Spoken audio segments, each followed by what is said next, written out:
Hello everybody. So today I will talk about calculus. The topic today is about integration. So now I will show you how to answer. We need to use about integration by parts. So I will put about u equals to this one.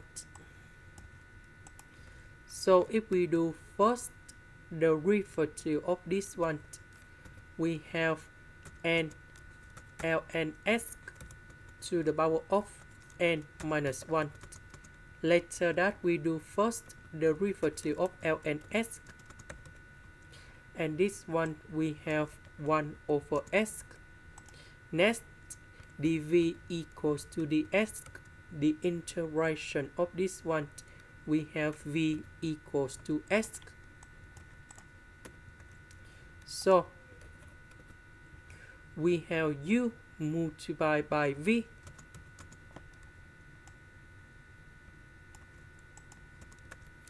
minus we have the u multiplied by v.